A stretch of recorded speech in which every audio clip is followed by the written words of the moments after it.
चिड़ी की दुक्की अगर तुरुप की हो तो हुक्म का इक्का भी कट ही जाता है।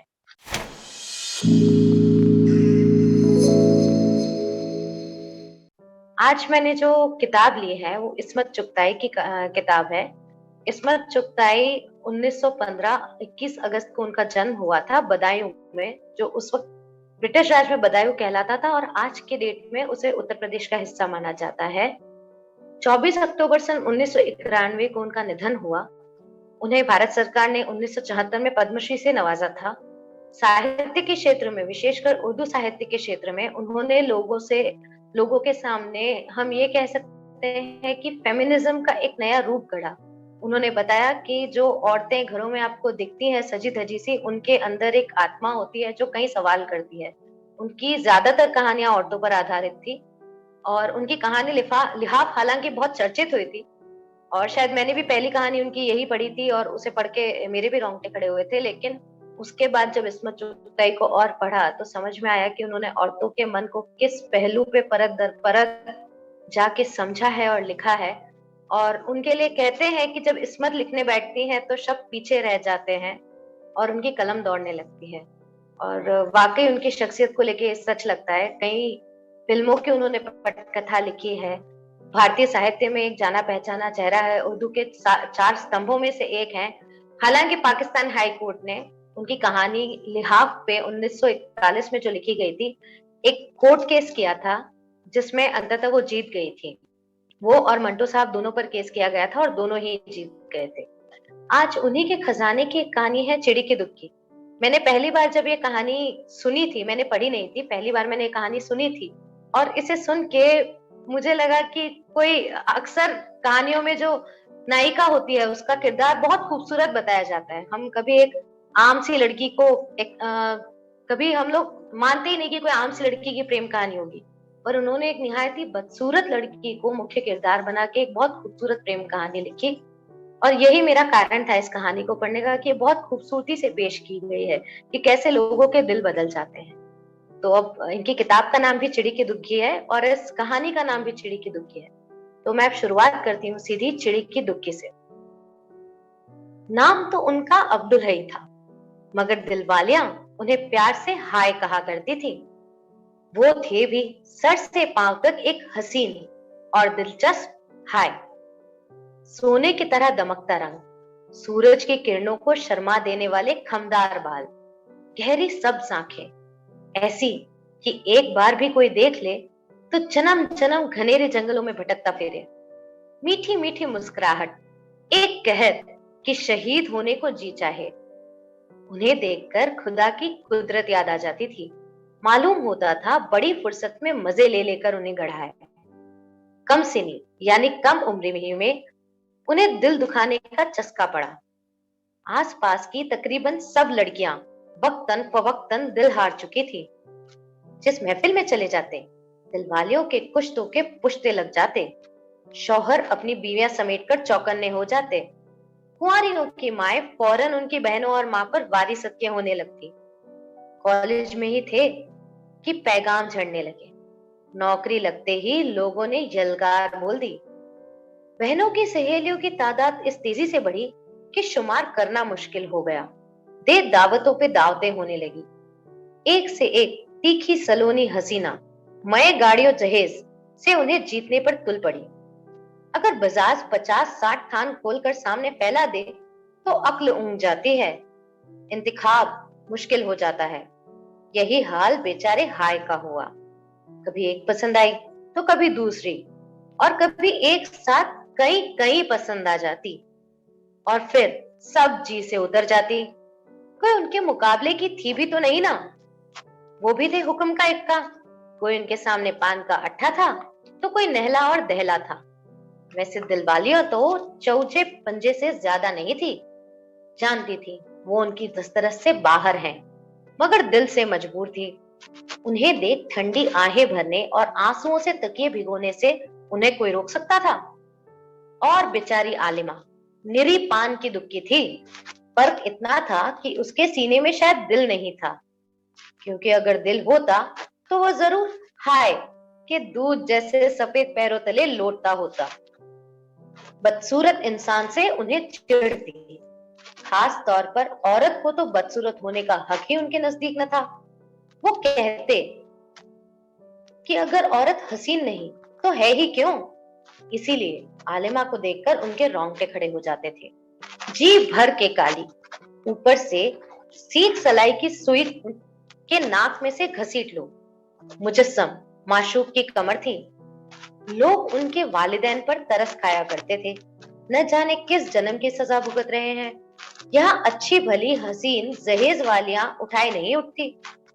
ये अल्लाह की रहमत, इसे कौन अल्लाह वाला समेटेगा। थी तो सीख सलाई, मगर सेहत बनाने का बड़ा शौक था। रोजाना शाम को रैकेट हिलाती आ धमक थी। बरसों से बैडमिंटन खेलने पर तुली हुई थी, मगर मजाल है जो एक हाथ भी मार जाए।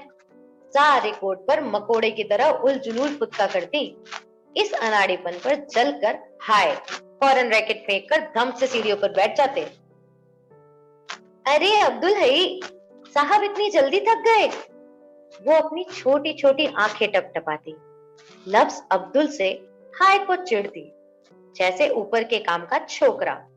वर्जिश कीजिए अब्दुल हई साहब, वरना मोटे थुल हो जाएंगे। शुक्रिया आपकी राय का आलिमा खातून साहिबा। फिर? हाँ फिर कुछ नहीं, आलिमा टाल गई। नहीं साहब, तकल्लुफ न कीजिए, कहिए ना। बेचारे दिल वालियों के ख्वाब चकनाचूर हो जाएंगे। आलिमा बदसूरत ही नहीं, बदजौक यानी नीरस किस्म की भी थी। उस रात किसी के हसीन तस्वुर में गर्क होने के बजाय अब्दुल हई गुस्से से फनफनाते रहे। काली माई न जाने अपने आप को क्या समझती है, कमबख्त मरी हुई छिपकली, खुदा कसम उबकाई आती है। जब आलिमा को मालूम हुआ कि हई उसे चिड़ी की दुक्की कहते हैं, तो वो गिलहरी की तरह महीन महीन आवाज में खूब हंसी। कहने लगी, चलो जिंदगी में एक बात तो अक्ल की कही। दिलवालियां हाय के बारे में ऐसी गुस्ताखी की बातें सुनकर कांप उठी। तुम्हारे सीने में तो दिल नहीं, जूते का तल्ला है, वो जलकर कहती। तल्ला बड़े काम की चीज होती है, पाँव में कंकर नहीं चुभते। आलिमा फलसफा झाड़ती। क्या इरादा है, क्या उम्र भर शादी नहीं करोगी? करूंगी क्यों नहीं। और मोहब्बत, मोहब्बत बगैर कब शादी होती है, वो तो तलाक होती है। कोई भला आदमी मिला तो फिर शानदार इश्क किया जाएगा। फिर हाय के बारे में क्या ख्याल है? जिक्र भले आदमी का था तो वो भले आदमी नहीं। तौबा करो, भले आदमी तो क्या, उनको तो आदमी कहना ही दगाबाजी है। तुम्हारा मतलब है अब्दुल हई आदमी नहीं माशूक हैं। भाई मुझसे तो माशूक न झेले जाएं। अरे कहाँ मैं नखरे उठाती फिरूंगी। तो तुम समझती हो कि कोई तुम्हारे नखरे उठाएगा? जरूर उठाएगा। कौन? जिसे गरज होगी वो नखरे उठाएगा ही। कभी आईने में मुंह देखा है? रोज देखती हूँ और आईने से पूछती हूँ, आईने ए आईने, है कोई दुनिया में मुझसे ज्यादा हसीन? आईना कहता है, अजी तौबा कीजिए। हालिमा अपनी बदसूरती का खूब मजाक उड़ाती थी। एक नुस्खा था, तीर बहदर 1000 बार का आजमाया हुआ, जिसके इस्तेमाल से अब्दुल हई हमेशा सुर्खरू हुए थे, और वो था इश्क के मैदान में दुश्मन को ललकारना, उसे अपने इश्क में गिरफ्तार करके सिसका सिसका कर उसका हुलिया बिगाड़ देना। सख्त तिकड़मबाजी की जरूरत होती है। इस फन में लड़कियां पहल करने आशिक होने की आदी नहीं, पहले उन पर आशिक होने का मुकम्मल नाटक खेलना पड़ता है। रफ्ता रफ्ता उनका खेल नाटक ही बन गया। पहली लड़की से उन्हें खुद ब खुद इश्क हो गया था। 16 बरस के थे, वो भी इतनी होगी, मगर उन्हें शादी के बाजार में अभी आने में देर थी। चुनांचे 2 साल बाद लड़की की शादी हो गई, और जब ये बरसरे रोजगार हुए तो वो 4 बच्चों की माँ बन चुकी थी। इस अरसे में इन्होंने कई इश्क किए। इश्क की मश्क से इनमें बड़ी पुख्तगी आई। ऐसे ऐसे गुर सीखे कि खुद कोरे निकल आए और मुकाबिल चुप हो जाए। हाथ इतना साफ हो गया कि पलक झपकते फतुहात हासिल होने लगी। नजर भर के देखा, 2-4 चटकते हुए जुमले तुली हुई आवाज में सरकाए, गंभीर हरी हरी आंखों से फंदा फेंका और माले गनीमत समेट कर चल निकले। मगर बदस्तूर लड़कियों से इजहारे इश्क कोई कैसे करे। बदसूरत लोग अपने गिर्द चट्टाने खड़ी कर लेते हैं। तल्ला मजबूत हो तो कांटा टूट जाता है। कम उम्र भोली भाली हसीना को बहलाना तो इन्हें आता था और किसे नहीं आता। मगर आलिमा की तो वही मसल थी, ऊंट रे ऊंट, तेरी कौन सी कलसी थी। राह बनाने के लिए कोई तो रोशन चाहिए। खड़ंजे से सिर फोड़ना कहाँ की समझदारी होगी। ऐसी बेबसी उन पर कभी न छाई थी। सारी दिलवालियां भी मिलकर उस एक जख्म का मरहम ना बन सकी जो आलिमा के इस किलेबंदी से रिसने लगा था। उन्होंने बहुत जाल फेंके मगर जली कटी बहसों के सिवाय कुछ हाथ ना आया। सोचा जाहिरी हुस्न के जिक्र से कतरा कर रूहानी हुस्न का जिक्र छेड़ा जाए। मगर आलिमा फिजिक्स में रिसर्च कर रही थी। भूत प्रेत से उसे कोई दिलचस्पी न थी। वैसे वह कुछ ज्यादा बाशऊर और खुशबू भी नहीं थी। बहुत मगरूर, कस बहस, आवाज मीठी थी मगर बातें कड़वी कसेली। हई चिढ़ गए, खिसियानी बिल्ली बन गए। अब वो मजाक में कह लगाकर अपनी अम्मी से कहते, भाई इस हसीना मैं जबीना को हमारा पैगाम भेज दो कि हम इस पर एक नहीं 100 जान से आशिक हो चुके हैं। ए परीरू, रहम फरमा, बल्लाह अम्मी। लड़की जात ये हरकतें करती तो अम्मा की नाक छोटी कट जाती, लेकिन बेटे की हर दिल अजीजी पर वो भी फूली न समाती थी। जब किसी लड़की से पींगे बढ़ाते तो वो भी होने वाली बहू पर आशिक हो जाती। उसकी वो चाव चौंचले करती कि तौबा। फिर जब हई उकता जाते और उनका रवैया बदल जाता तो माँ का इश्क भी यकल खत रफू चक्कर हो जाता। बहनें भी रुखताई बरतने लगती। सच है, वही सुहागन है जिसको पिया चाहे। एकदम उसके खानदान से किसी बात पर लड़ बैठती और बेटे की नाक रखने को कह देती। अरे भाई, उस लड़की के तो तौर तरीके ही ठीक नहीं। उसके बाद झट से एक लड़की की शादी हो जाती या कहीं दिल की मरम्मत कराने रवाना कर दी जाती और नई उम्मीदवार के सामने माँ बहनें मिलकर खूब उसका मजाक उड़ाती। आए हई जरा सीधे मुंह बात क्या कर लेता था तो पता नहीं क्या समझने लगी अपने आप को। मुझे तो फूटी आंख नहीं भाती थी। फिर सब मिलकर कोई नई लड़की पसंद करती, उसका आना जाना बढ़ाती, फिर सहरे के फूलों और चढ़ावे के सुहाने जिक्र छेड़ती। मगर आलिमा के लिए मजाक में भी पैगाम भेजने का जिक्र सुनकर चाहत की मारी अम्मी सहम गई। ना बेटा, यूं मजाक पराई लड़की का उड़ाना अच्छा नहीं। जो अल्लाह ना करे उनके बाबा ने कबूल कर लिया और तो क्या हुआ। मुझे ऐसी बातें जरा नहीं भाती। उनके बाबा वैसे ही खर दिमाग हैं। तो क्या हम उनकी साहबजादी को गाली दे रहे हैं? पैगाम ही तो भेज रहे हैं। चल हट दीवाने, वो तो सर आंखों पर उठाएंगे पैगाम। शरारत हद से गुजर जाए तो कमीनापन बन जाती है। ये मजाक कुछ इतना बड़ा कि बात आलिमा के कानों तक पहुंची। सबने सोचा कि सुनकर रो ही तो पड़ेगी, मगर तौबा कीजिए जनाब। आलिमा ने सुना तो कान पर हाथ रखकर बोली, ना बाबा, मैं कहाँ जलेबियों के थाल पर से सारी उम्र मक्खियां उड़ाती फिरूंगी। अब्दुल सही साहब ठहरे माशूक। उनमें किसी का शौहर या बच्चों का बाप बनने की सलाहियत नहीं। मुझ जैसी बदसूरत औरत को भी ये सजा नहीं होनी चाहिए। ऐसा छबीला दूल्हा मुझे कैसे हजम होगा। अंगूर खट्टे हैं वाली बात है, ऐसा हसीन दूल्हा मिल जाए तो। दिलवालियां किलस गई। ना भाई, मैं क्या करूंगी हसीन दूल्हे का? कोई मुझे किराए पर चलाना है क्या? हई ने सुना तो अनार की तरह छूट निकले। बहुत सूर है कमबख्त, सूरत से बढ़कर दिल काला है। उधर आलिमा अपने थीसिस पर लगी हुई थी। बैडमिंटन कभी का खत्म हो गया था, उसका जिक्र भी फीका पड़ चुका था। फिजा कुंद थी। हई ने बौखलाकर 2-3 और हाथ मारे। एक बुते काफिर पाकिस्तान से भी आए, मगर मालूम हुआ कि माल एक्सपोर्ट के लिए नहीं, हाँ दूल्हे को इंपोर्ट किया जा सकता है। मैं अमेरिकन फर्म में नौकरी। आलिमा ने सुना तो बिलक उठी। आए हाय, इन्हें एक्सपोर्ट करके चिलगोजे मंगवा लिए जाएं। अल्लाह कितना फायदा करेगा, कौम का भी फायदा और मुल्क भी सुरखरू। दिलवालियां लड़ पड़ी। अंगूर खट्टे इसलिए थू थू और जो मिल जाए तो हिप हिप। मगर आलिमा अपनी बात पर अड़ी रही। अब्दुल हई खां का वजूद कौम और मुल्क के लिए फख्र की बात नहीं, वैसे औरत जात के लिए तो वो जहरीला बाल है। वो दिलों से खेलते हैं और खेलते रहेंगे, बूढ़े खूंसट हो जाएंगे, पर यूं ही मैदान मारते रहेंगे। न जाने कितने घर बिगाड़ेंगे, कितनों की बीवियां भगाएंगे और न जाने कितनों का दिल खाक में मिलाएंगे। हई ने जब ये सुना तो खूब हंसे। दरअसल आलिमा मुझ पर बुरी तरह आशिक है, इसलिए मुझे बदनाम कर रही है। सब मुझसे खौफजदा हो जाए तो। अम्मा बहनें तो आलिमा को कोसने लगी, जल कुकड़ी मुर्दार और नई उम्मीदवार के ख्वाब देखने लगी। आय हाय, लोगों, गजब है कि नहीं। शहजादों को शर्मा देने वाली शक्लो सूरत, कमाऊ खूब और कुंवारा बैठा है, कभी देखा न सुना।